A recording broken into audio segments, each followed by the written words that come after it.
Mombasa bound with some of the native members of our expedition to replenish supplies and equipment, then back to the wilderness to visit some of the primitive tribes of Africa, the jungle warriors. Burning coal and steam power us to a little segment of civilization in this land of the fang and claw and savage man. This land of trees, brush, grass, of mountains and plains, where Martin Johnson will soon write a pictorial history of the primitive man with his camera, the camera that's seen so much of the wild, unexplored regions of the earth. We pass the crude straw huts of the simple natives that live and die on the great plains of Africa. Mombasa, the first city we've seen in a long time. Most of our boys have never seen a railroad station, have never been in a city. They know only the jungles and plains. Osa and Martin Johnson, the celebrated heads of our expedition, justly famous, world-renowned, makers of jungle history with a rifle and camera. Unloading, each carries his share of the burden. Martin watches the proceedings carefully. Every crate is important. Nothing must be lost or misplaced. Our boys are well-trained, responsible, dependable. All know their jobs. An expedition into the jungles requires large quantities of equipment and supplies, food, medicine, guns, ammunition, clothing, tools. All this and more is needed to survive in the wilderness that takes much but gives little in return. Our first look at a real city in months and months. Smooth paved roads, buildings, electric lights, stores. But our visit will be a short one, a prelude to adventure. After a visit to the leading safari outfitter here, our boys take over. In typical native style, they place the heavy crates on their heads, carry them to waiting station wagons. Tall, erect, almost soldierly, they march with their burdens, set their own rhythm as they beat the wooden boxes with short sticks. Manpower so necessary to help us endure the rigors of the jungle. Strong, stalwart men that buttress our expedition. Courageous men marching off to perilous adventure.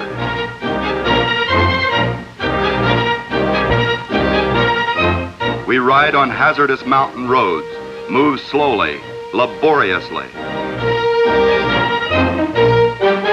Dense, almost impenetrable vegetation surrounds us. We trek through this primeval land that's remained the same, untouched by the passing ages, a past that lives in the present. We've traveled a long way since we left Mombasa, covered many strange lands and places, always on the move. Through Rajaf, the land of the white rhinoceros, a freak of nature, and pygmies, the little men of the forest.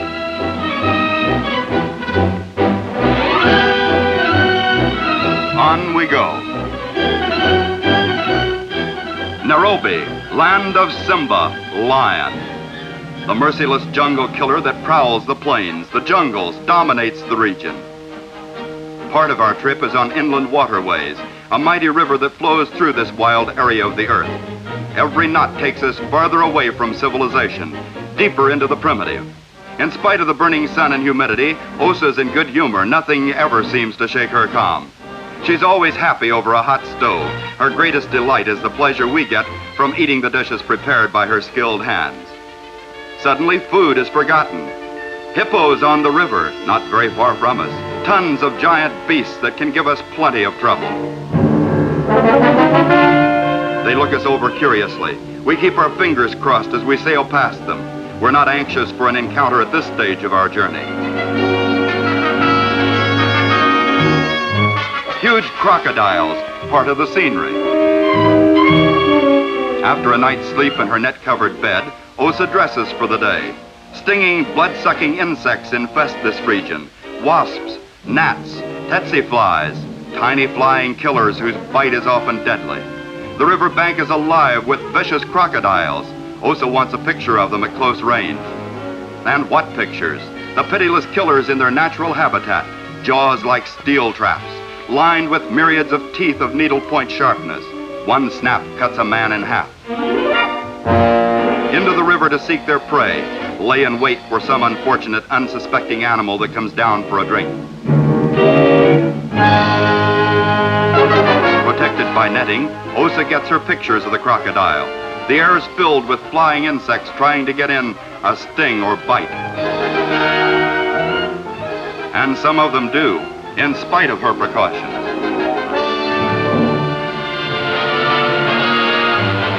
But insects aren't the only terrors of the moment. Some gigantic elephants make their appearance on the opposite shore. Good pictures for Martin, but not so good for us if they were closer. The elephant's a most formidable foe. Difficult to shoot, vitally, the chances of only wounding him are great, and a wounded elephant is something to be reckoned with.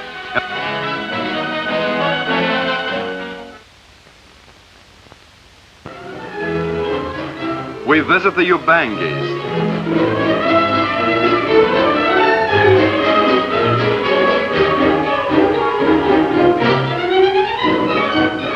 The head woman, an elder of the tribe. She starts her mystic chant to ward off the evil spirits that plague the tribe, bring pestilence and death to them, kill their men, women, children. Spirits that cause starvation, that bring the prowling man-eaters to raid their villages, or warriors from beyond the mountains to rob and slay them. Demons that cause their babies to die, make them drown in the river, or be eaten by the insidious crocodiles that infest it. A phantasm of fear that hangs like a cloud over their people. They chant a song ages old to drive it away. They sing with grotesque, saucer-like lips, distended from infancy with wooden discs of increasing size as they grow into womanhood. To make them so ugly that no other tribe will raid their village and take them as wives, which often happened before the women were intentionally deformed. Lake Chad in the Belgian Congo is the home of the Ubangis, an extremely primitive and backward people. A peaceful tribe without any special skills or arts, poor hunters, nomads that plant no crops. For their subsistence, they depend on the higher natives, other tribes. From them, they buy food with money earned by doing odd jobs for the local government.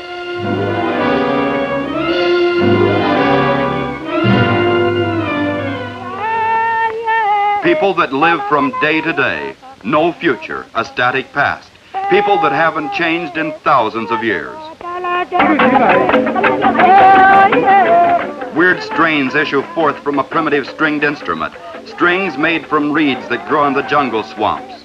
Its eerie tune helps to keep the evil that surrounds them at bay, builds an invisible wall to keep it out of their villages, their lives. All think alike, all believe in the same things. The women chant with babies in their arms. The elder sets the strange tempo. The ritual fills them with a feeling of hope and courage to face the future. Gives them new strength, determination, a stronger will to live.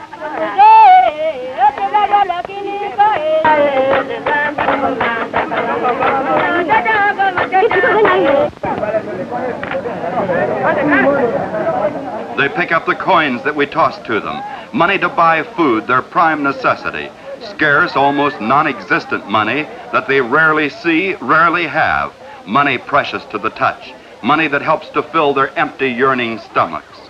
The ceremony goes on. The elder continues her mystic rites against evil. Her wisdom, born of advanced age, experience, knowledge of the hidden secrets of the tribe, fit her to lead the primitive choir in their monotone song.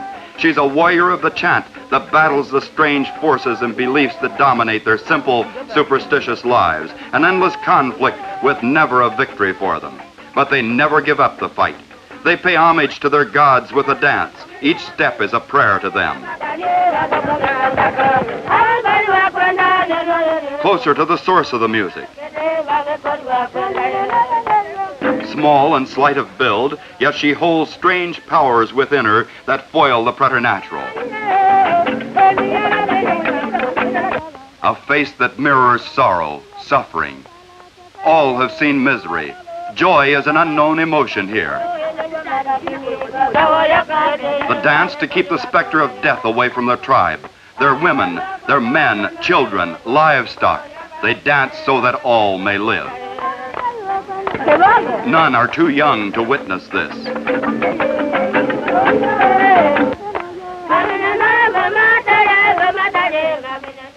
Singing, clapping, they're carried away by the import of the ceremony. Freedom from Simba, the prowling killer. Freedom from the slinking leopard, whose sharp fangs have robbed so many of them of their lives. Freedom from the venomous snake that brings sudden death with its sting. Freedom from terror.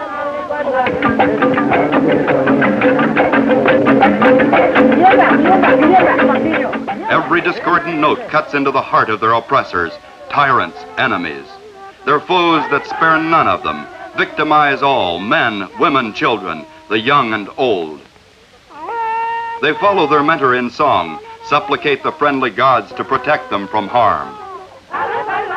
Inspired by the ritual, one steps forward, her body rise in ecstasy to the strange discordant rhythm. The effects of the primitive ritual spreads through the group, fills them all with a feeling of elation, somber elation. Each step tramples an evil spirit, crushes it, grinds it into dust for the winds to sweep away as they blow across the plains. Every movement of their swaying bodies is fraught with meaning, purpose. They dance according to the traditions of the tribe, a dance that dates back to ancient times. By song and dance, these simple people attempt to shape and combat their environment, a futile method, for it brings no material results to them. Dominated by superstition, one generation after another follows the same pattern.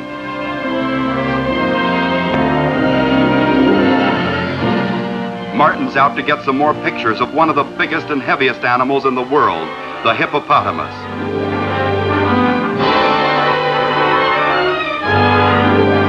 The river's full of these leviathans of the wilderness, tons of blubber and muscle. In spite of their clumsy appearance, they're excellent swimmers. Huge heads like rock islands in the river, at home under the water too. As we cut through the water, some of them go undercover beneath the surface.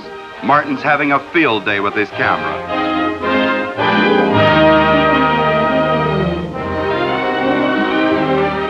They churn the water into foam as their huge bodies cut through it.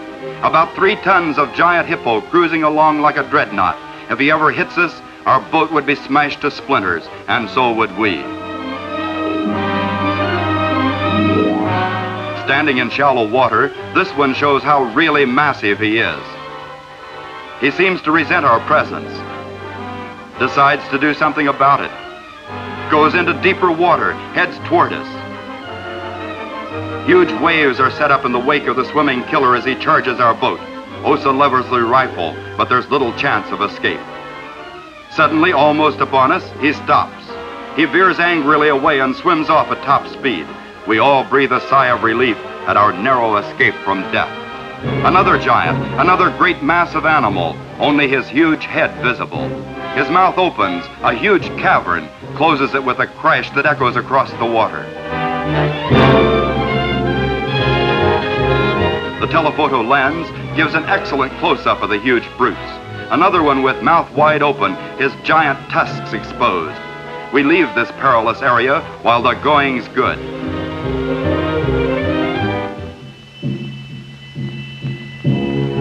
We meet the Nitti tribe, stalwart warriors, expert hunters of the jungle beasts.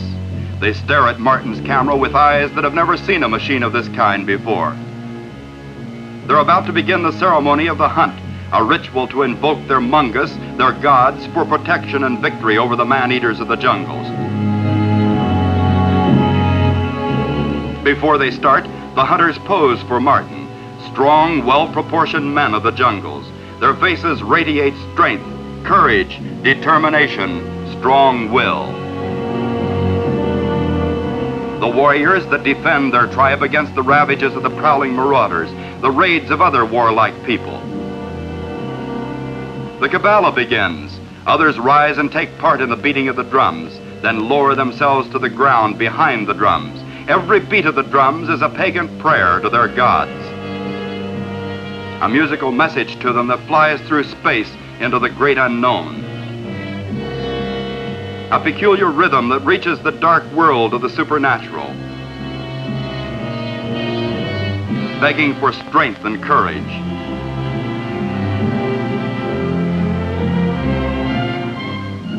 Stamina, keen eyes, sharp ears, steady hands for aggression and defense against their enemies. Land of brush and thicket. The going's rough and tough. The terrain's not for walking. A huge, wild, man-like animal, an ape, watches us. The tall, tough jungle grass resists our every step and snarls us, whips our bodies as we trek through it. The thickets conceal danger. But the big ape doesn't take us unawares. he leaves evidence of his presence. Heart of palm, favorite food of the Herculean beasts. Only half eaten, the ape must be close by. A large hairy hand that grips the vine so tightly with killing strength. There must be a colony of them in the vicinity. But the ape sees us long before we sight him. Trouble. The ape moves stealthily through the dense brush, keeping us under close scrutiny all the time. Martin and Osa decide to search out the ape and capture it alive if they can. The big game hunt begins, very big and very deadly game. The great ape's young is here too, closely followed by his father and mother. The vines of the banyan tree support his tremendous weight. He vents his anger on some fallen branches. The monstrous brute pounds his chest in rage, screams his defiance, fearful sounds that penetrate the jungles for miles around, up a vine of the banyan tree for a better vantage point. But this one stands his ground for a while. Suddenly a fight breaks out between two titanic anthropoids. With their long, strong arms, they try to crush, strangle each other. Locked in a terrible embrace of death, they whirl around, each trying to finish the fight quickly. The very earth rocks with the vicious contest.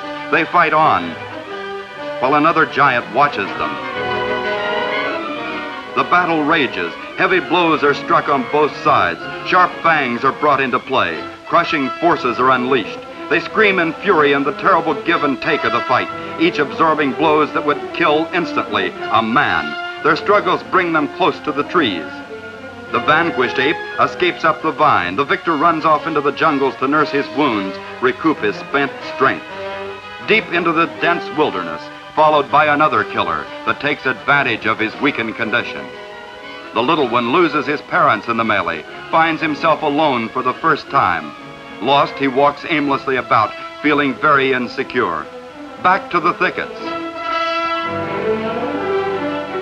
Martin, close behind, directs his boys in the search. A baby ape is a rare prize. He's spotted.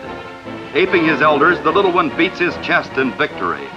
His chest swelled with pride, the young anthropoid goes off into the jungles, his first encounter and victory over man. But he's still only a baby and needs his parents. And there they are, way up in a tall tree. The big apes, far out of reach for the first time, watch us. The time for action is here. We begin our great capture. Osa and Martin shout orders to their boys, put their plan into effect to capture the apes. With sharp axes, they set to work to chop down the fortress of the huge anthropoids. The apes are imprisoned in their own refuge. Their security diminishes with every bite of the keen-edged axes. A limb falls, hits the earth with a loud crash, brings them right down to the midst of us. We inspect one of our prizes, a big one, stronger than 10 men. Securely trussed with strong ropes, the ape is rendered helpless. How he'd like to get his hands on us. Osa attempts to soothe the captive, an impossible task. We're all happy over this unexpected prize trophy. Unbounded fury, limitless anger. He tries to sever his bonds with sharp fangs, bites them with powerful jaws, but to no avail. The jungle supplies us with materials. All pitch in. A tough job in a tough place. Every part of the bridge is handmade. In the jungles, you build your bridges before you come to them. Build them out of the materials furnished by nature. Strong vines, giant trees. It takes a lot of husky men to carry tons of tree trunk felled by sharp axes. It takes a lot of energy and sweat to convert nature to your own needs. Plenty of brawn and muscle. A big crew is needed for this job. The area teems with manpower. Our workers busy in combating stubborn nature that resists our advance through its domain. At last, nature is conquered, gives way as our station wagons cross the crude but adequate bridge. Once again, on our way, across the plains and jungles of Africa on rolling wheels. In the vastness, the immensity of the untamed wilderness, we feel like tiny mites, very insignificant, it sometimes deflates our ego. Another water barrier, but shallow enough to ford. Our faithful boys come to offer their aid. We're fortunate in having such a dependable crew. After many months in the wilderness among the jungle warriors, the wild animals, months of adventure and thrills, we head for civilization, home, bring back our pictures and stories. But soon, we'll retrace our steps back to nature in its wildest state, to more adventures in the land where adventure never ends, the tropical jungles, the plains of Africa.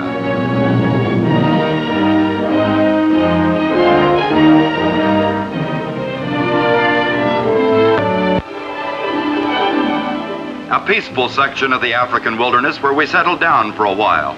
A place of tranquility and beauty that holds us under its spell. The natives tend their herds, domesticated animals that supply them with food and drink. It seems almost impossible that violence and death is a reality here. Far more real than this idyllic setting. The crane takes life easy in the marsh. Plenty of food, sunshine, freedom, not a care in the world.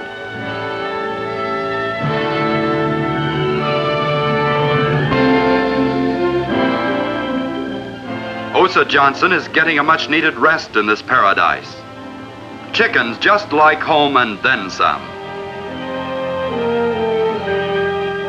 We share this land with the birds, hospitable creatures that bid us welcome in their own language.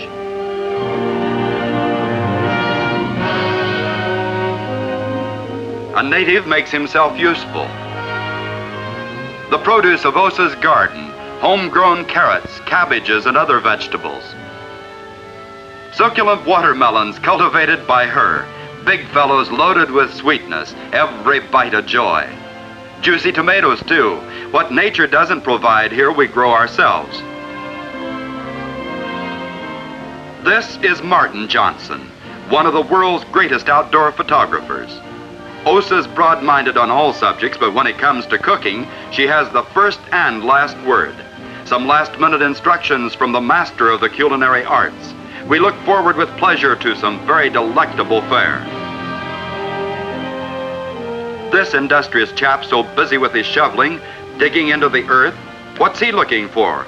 What's buried here? Gold? Silver? Diamonds? A uranium deposit?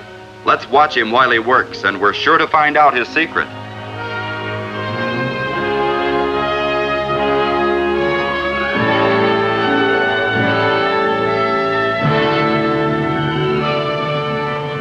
Success. Patience is rewarded. A small sack. What does it contain? What hidden, untold wonder? What rare treasure? What is it that can drive a man to work so hard under the hot tropical sun that bakes him crisp, that bathes him in his own sweat? Ah, he unties the precious bundle. Soon its mysterious contents will be revealed. Just another knot or two to be untangled, and we'll have the answer. An African fowl, buried in the earth for seasoning purposes. Truly a delicacy well worth the sweat of a man's brow to obtain. Carefully he plucks the feathers off the tasty bird. Tonight we dine on royal fare.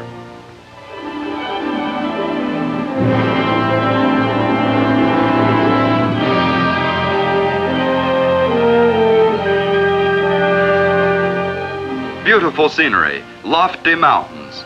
We could easily be persuaded to remain here forever. Wildflowers growing by the millions in this Garden of Eden.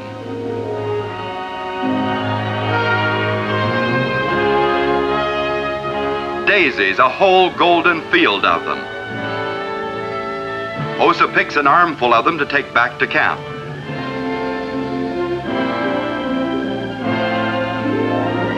Trees, ponds, nature untamed, untouched by civilization, human motives, undisturbed for eons.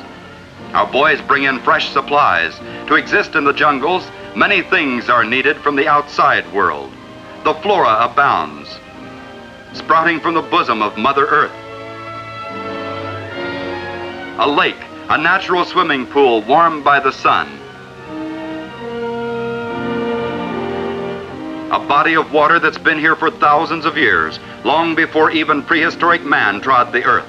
a witness of the passing ages, the flow of history, spectator of time in motion, part of the great wilderness that remains on our globe, in a continual state of evolution, shaped by flowing time, the winds, the rains, growing and shrinking under the impact of the passing ages.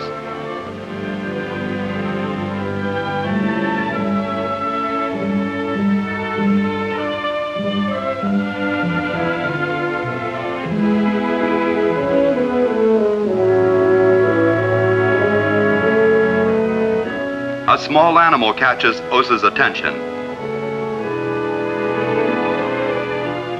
It runs off as her binoculars focus on it. She takes in, absorbs the picturesque scenery, the tall trees, woods, pristine nature. Osa has spent most of her life in the wilderness, but she never loses her zeal, her interest. Nature is always new, fresh, different, fraught with wonders, thrills, new experiences, exciting adventures. An ebullient stream races through the jungles, washing its banks, spraying the soil, an incessant flow always in motion. Water with the power to wear its way through the earth, cut through rock as hard as steel. Osa is here with rod and reel and hooked line. The little monkeys watch with interest. Amusing little fellows, their antics are always good for a laugh, but at times they get out of hand and have to be chased off. The chatter and din of these little imps threaten to scare the fish away, but Osa has to put up with them, make the best of it.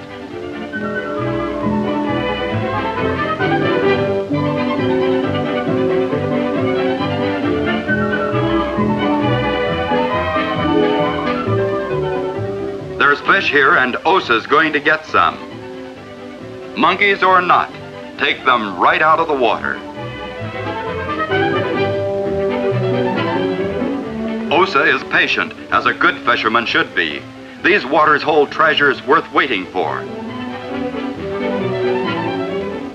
With her line sunk deep into the stream, Osa bides her time. She knows that sooner or later curiosity will tempt the fish to nibble.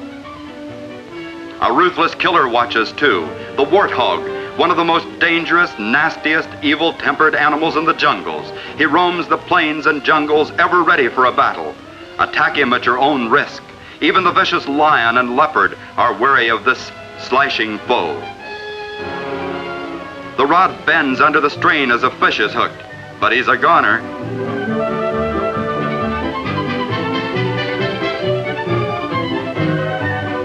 A beauty, a big fat one. Next stop, the sizzling frying pan and a bath in hot butter sauce.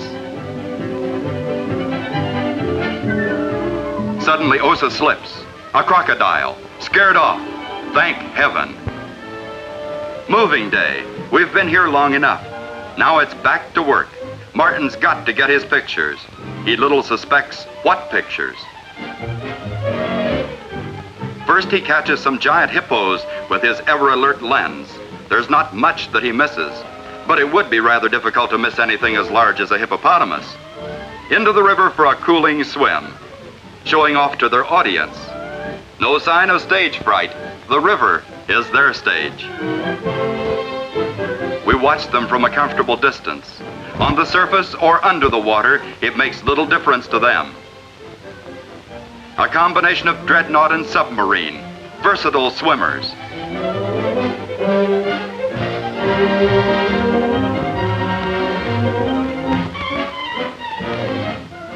Small animals driven by curiosity scurry over the ground for a quick look at us. Our preparations to build a tree platform for observation attract some of the local natives. Even here in the jungles, building activity attracts many onlookers, gapers, sidewalk superintendents. It seems that people are the same the world over. Tree platforms are very useful in the jungles. Some of Martin's best pictures were taken from them, and Osa has brought down many a fierce killer standing on her high observation post. Startled and unnerved by some unknown terror close by, they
lone member of the herd, one that's strayed away. A monkey puts on a show for us. We string up a tightrope and he walks it with grace and agility far beyond that of the most accomplished circus performer. All alone. Want to play? Rough stuff. The baboon's pretty tough, and so is the cheetah. Look out, there's many a bite in jest. You call this fun? One more round. While the others play, Mother Baboon is busy rearing her son to take his rightful place in jungle society. The little fellow doesn't seem to care much about this. He'd much rather be in a rough and tumble game right now. Listen to Mama, or Mama spank. The terrible drought that's descending on the jungles brings forth a crisis. The old chief makes one of his rare public appearances to give royal sanction to the ceremony that's about to begin. The strange mystic dance of the rain gods. The medicine men invoke the spirits to drive away the curse of dryness, bring rain to the tribes, life-giving water to quench their thirst, irrigate their lands so crops may grow, water for the decimated livestock, open sky, and let the torrents pour down on our arid land that turns to dust. The medicine man goes into a frenzy as he dances madly, pleading with the rain gods to free them from the scourge of the drought. The water hole grows more shallow. Soon it'll be empty, as dry as the land that surrounds it. Their flocks grow smaller.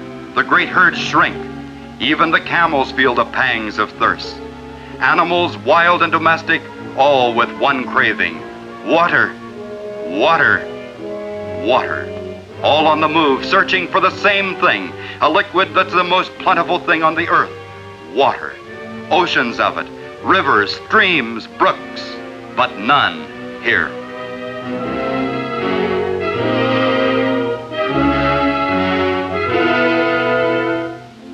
The little they have dwindles, fast disappears. The direction they take, does it matter? Where can they go? Where to turn?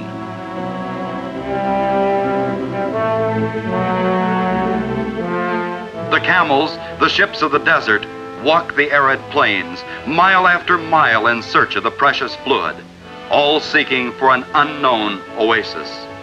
The plains teem with great herds of wildlife.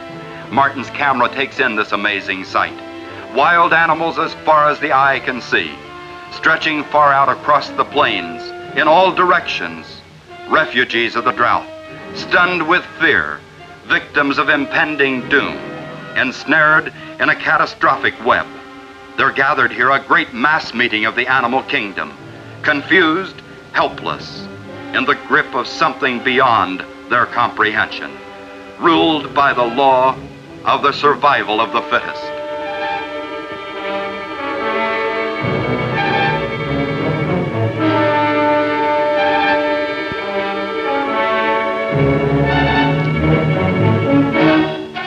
Suddenly the wildebeest go into action, stampede across the veld.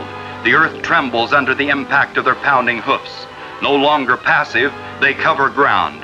Instinct tells them that motion is the only solution to the problem. Keep moving until water is found. Keep moving until you drop dead in your tracks. Never before in their many years of exploration in the African jungles, the tropic wilderness, have Osa and Martin Johnson witnessed such a mass assemblage of wild animals. Never before have they seen such a tremendous concentration of the animal kingdom.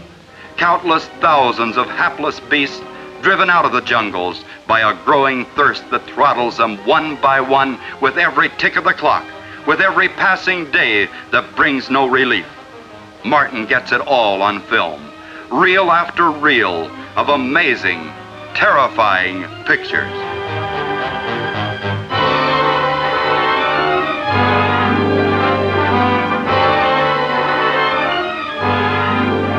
Martin uses the slow motion camera to catch the grace and agility of gazelles in motion, running with their characteristic leap. Beautiful, fleet-footed animals, gentle and timid, they depend on speed for self-protection, but to little avail in their present plight. They too are caught in the drought. Yes, they too must seek water lest they become an extinct species.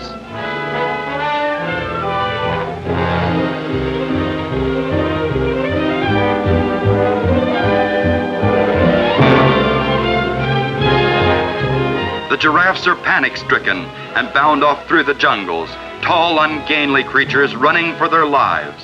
Whole families, the young and old, on the run, resting when their energy is spent.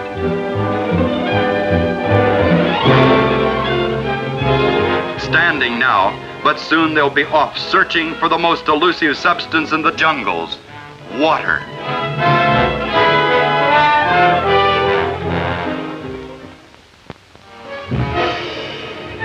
Every tribe in the jungle prepares for the ceremony of the rain dance.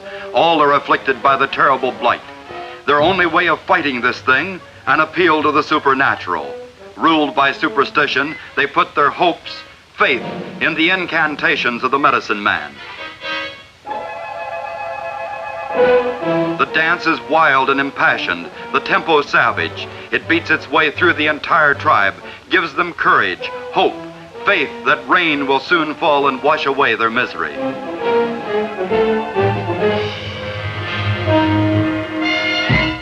Even the little children, too young to understand, dance, all united in a common cause. Across the length and breadth of the plains, jungles, every tribe dances, beats out on the drums a prayer to the rain gods for water, water that doesn't fall. Osa and Martin Johnson, here in the midst of this great crisis, waste no time in preparing to cover the area, to make a living photographic record of this catastrophe that affects the flora, fauna, human beings so drastically. They quickly take to the air with loaded cameras, fly high above to photograph the great drama that's being enacted below. Nature against man and animal, nature withholding her beneficence. Even the fearless lions, the king of the beasts, are transformed into cowards, terrified by the awful dry spell that's descended on their domain. The powerful wildebeests find themselves as helpless as the most timid animal in the jungles. We circle over the grim tragedy below, cameras grinding away. A huge herd of zebras, thousands of them running across the plains. A great exodus of frightened animals fleeing in terror from their stricken land in search of another place to live. Animals that have been here generation after generation, now suddenly uprooted violently by a whim of nature, forced to become nomads, forced to search for water. Water always so plentiful, but now so very scarce, so non-existent. On they go, berserk, dashing madly across the arid, merciless sun-baked veld. On they go with parched tongues, seeking the relief of cool water coursing down their tortured gullets. A loping herd of giraffes follows the zebras in their flight as they flee the bone-dry area. A grotesque sight that adds to the nightmarish effect of the awesome events. Every living thing is affected. None are spared. All share a common fate.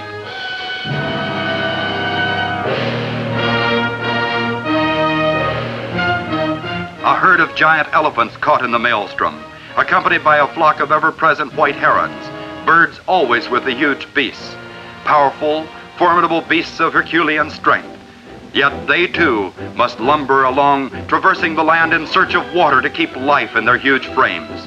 These titans of the jungles that can hold their own, take anything in their stride, victims of a freak of nature. Mountains and forests can't stop them. No obstacle is too great to overcome, no barrier too difficult to surmount.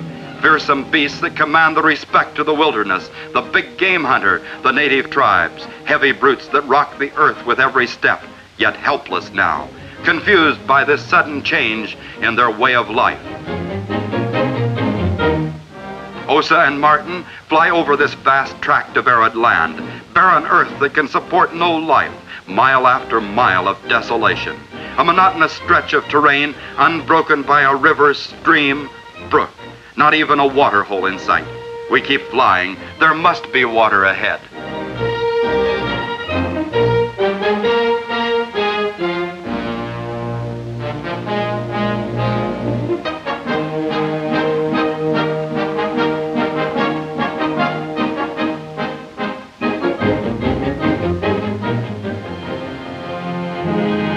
A miracle, salvation, water. After hundreds of miles of searching, water. The wildebeest stand in it to soothe their hot hoofs, beaten by the long migration. The jungles are the great testing grounds for courage, heroism, the fittest. Those that live in it must always struggle to survive. The gigantic elephants drink greedily, suck up the water through their long trunks. Almost a panorama of the entire animal populace of Africa. Herd after herd that traveled the long, arduous, dry, dusty miles in search of water. Many fell by the wayside and provided food for the oncoming beasts of prey. Here were the survivors, the fittest, tough, strong animals that grappled with nature and came out on top victorious. Living creatures that could stand the strain of privation. Mute heroes. Our pictures will sing their praises.